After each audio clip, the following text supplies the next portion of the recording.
I feel like in adulthood, one of the things that we need to learn is having difficult conversations. I've seen that this person doesn't really see me as a friend and I don't want to push it, so that's fine.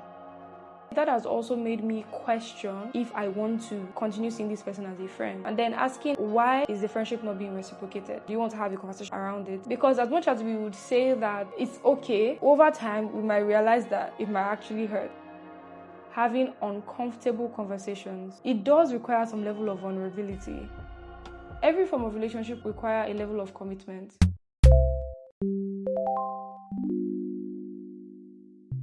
Yesterday we were talking about friendships, and you made a point that you are not my friend, I've known you. You want to recount that? I think there are different types of relationships. I believe in the importance of defining relationships and not assuming. I regard friendships a lot, and I've seen how quickly people assume friendship with people because of one or two conversations. Every form of relationship requires a level of commitment. It's important that all parties involved clarify what we are doing, like what kind of friendship this is, so we understand what is expected. If person A thinks that they are friends with person B, person A would expect friendship benefits from person B. But if person B does not think they are friends with person A will not give friendship benefits. The relationship would look like it's suffering because person A has this expectation, person B does not have expectation, and in turn is not giving what is required from a friendship. So I strongly believe that relationships really should be clarified and not assumed.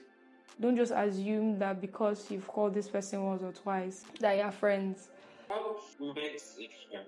What do you have to do, or what level do you have to get to that classifies a person as a friend? Because you mentioned that just calling someone twice, some person thinks that they are really friends. So what makes a friend? I think it's relative. Each person has certain things they expect from their friends. I think even with friendships, there are different kinds of friends. I believe everybody should ask that question of, what do I expect from friendships? What are the criteria for me to have a friend or to see in a friend? What do I expect from a friend? For me to call somebody my friend, what am I looking out for? Some people are of the opinion that friendship should be spontaneous. What do you say about that? Again, it's relative. There are people I've seen who thrive on spontaneity. Funny how I've had friends, or I have a friend, someone is coming to mind now, who, when I think about it, it wasn't spontaneous. So, this particular friend, we have been in the same circle or community for a while. We've seen each other, hi, hello. The first conversation we had was like a group conversation. And from group conversations, when one or two people make comments, you can kind of tell where they are from the kind of things they say. So I think that was where we had like a connection, and the way we greeted each other after that conversation showed that, yeah, I see you. And we still kept on seeing each other for about a year or two, until one particular year where we made the conscious decision, I want to be your friend. Guy, let's be friends. Like, I remember we've had that conversation twice. The first time, we acknowledged that there was something about us that stood out to us. So there was something about you that stood out to me. There's something about me that stands out to you. We acknowledged that. I think we made a comment or a decision to be friends, but we did not take steps towards it at the time until we met again and we made that intentional decision. Let's be friends. Like, there's a lot, let's be friends. And it was until we make that conscious decision, we both have at the back of our heads that this person is my friend. I don't think we had a form of agreement of, okay, these are my expectations from friends. There were just certain things that, as communication happened, we started to learn about each other.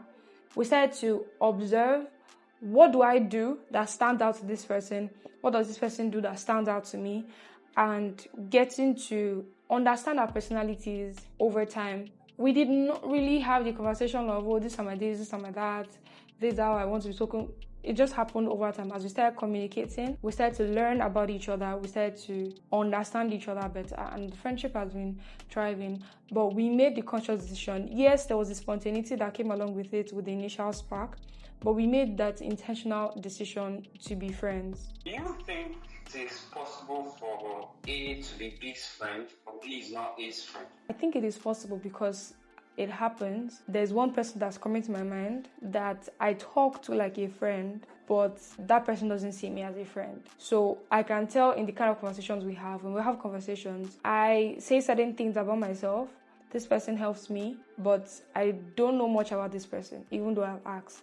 So I've seen that this person doesn't really see me as a friend, and I don't want to push it. So that's fine. Would I say that has also made me question if I want to continue seeing this person as a friend?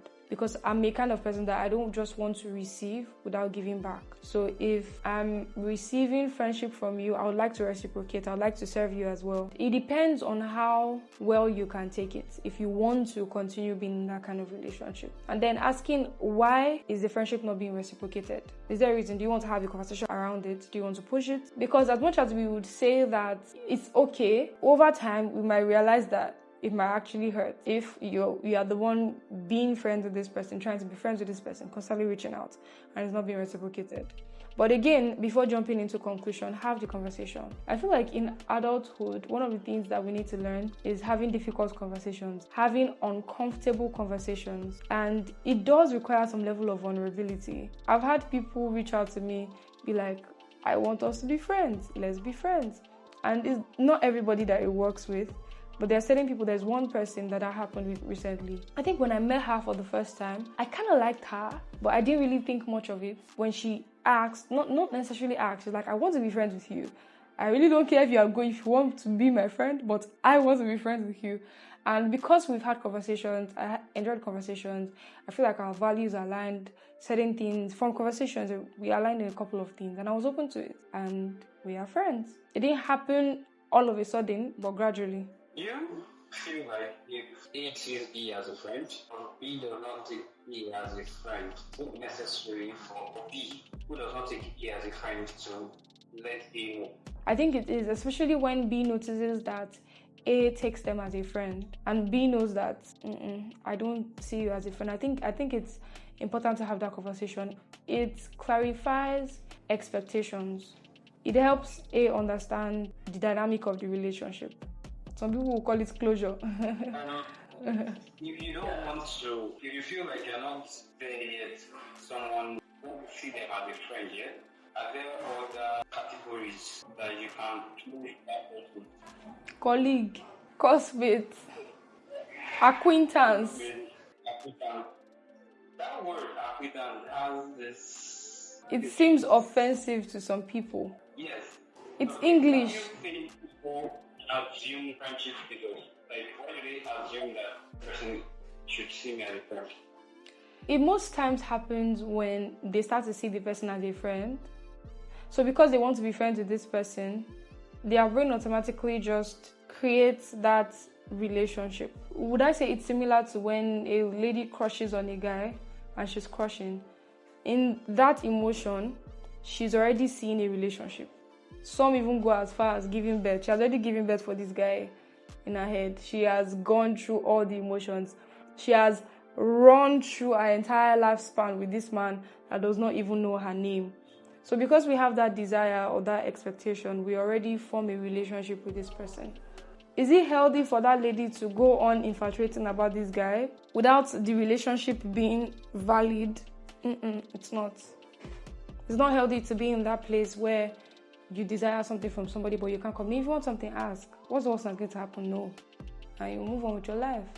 If your heart cannot take no from friends, how will you take no from relationships, romantic relationships, and even life? If somebody doesn't want to be your friend, it's fine. Do you feel like there are levels to friendship?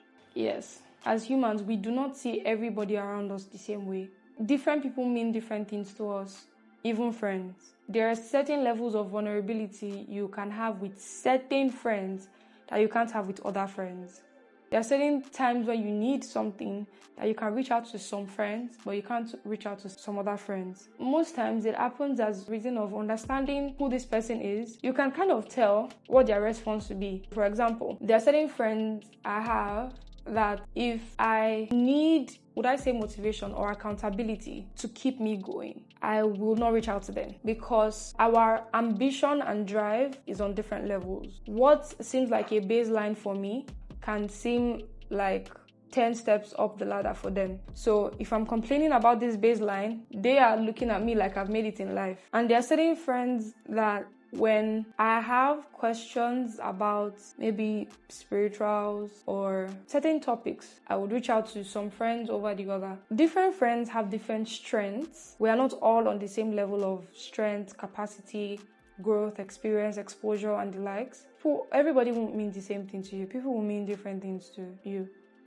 Friendships between the opposite sex, we try a romantic path. Some people say you can never date their friends because they feel like the dependency ruins the friendship, especially if the relationship doesn't work out. What's your take on the whole thing? I think it does happen that it ruins the friendship if the relationship does not work out. And it depends on a lot of things, not just the fact that they were friends. If you don't date your friend, who should you date? Your enemy? These things are largely hinged on the maturity of the parties involved. I've seen people who were in a romantic relationship with somebody and after they were able to stay friends. Depends on the maturity and how the relationship was handled. You know your threshold. You know what you can take and what you can't take. There's certain things in life that I don't think anybody's representation should be a yardstick. You know yourself. You know your limits, you know your boundaries, you know what your heart can handle. You can have a possibility of what to expect, but be true to yourself. Because again, with relationships, emotional intelligence is very important. A lot of people lack emotional intelligence and it reflects in how they treat relationships. Another argument is you ask someone out who is your friend and the person turns you down. That puts a damper on the friendship. Do you think that should be true?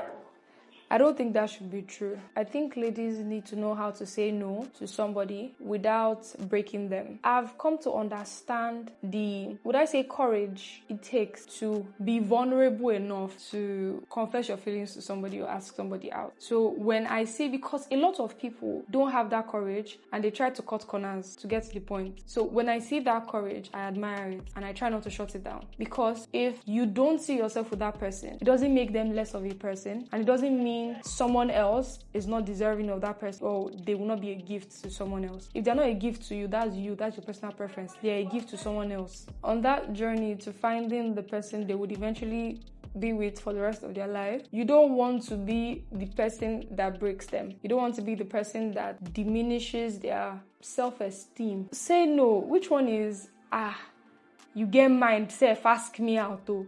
Who do you think you are? Like, what's it about you? Like, no is no. I appreciate you reaching out, but I don't feel the same way. Finished. They are not less of themselves. They are not less of this gutter behavior. I don't know where we saw it, but like, they are not less of themselves because you don't find them attractive. I don't like this comment of with the most beautiful. This one is finer than this one. What's the yardstick of measurement? What is appealing to you might be irritating to another person. So what standard? We all have different preferences, different taste buds. When someone asks you out, there is a possibility it will impact the relationship because I see this person as a friend and our relationship is completely platonic. But when the person asks me out, the realization that this person sees me beyond friend. So when I have now declined, I am being careful to not do anything that will seem like I'm leading them on because now their emotions are more invested. So it might be wise to pull out a bit, to let this person probably detach their emotion and move on, because for them to have come to ask you out, they have seen a relationship with you. In the bid to not want to lead the person on or to not fuel their emotions, you try to pull back, which I think is respectful. So that's how I think the relationship would suffer.